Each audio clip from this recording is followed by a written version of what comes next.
नाशिक खबर न्यूज, जनतेचे हक्काचे व्यासपीठ।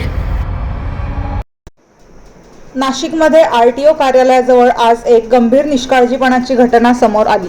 महानगरपालिकेकडून उघडे ठेवण्यात आलेले चेंबर कोणतीही सूचना, इशारा फलक किंवा सुरक्षेची व्यवस्था न करता तसेच खुले ठेवण्यात आले होते। याच निष्काळजीपणामुळे एक नागरिक थेट त्या चेंबरमध्ये पडला।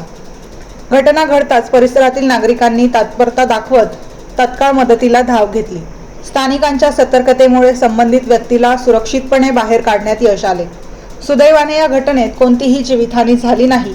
मात्र ही घटना अत्यंत धक्कादायक असून प्रशासनाच्या हलगर्जीपणावर प्रश्नचिन्ह उपस्थित करणारी आहे।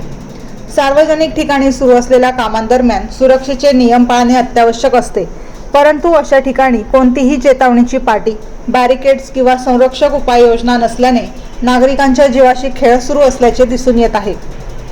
या घटनेनंतर नाशिक महानगरपालिकेच्या कारभारावर नागरिकांनी तीव्र नाराजी व्यक्त केली आहे।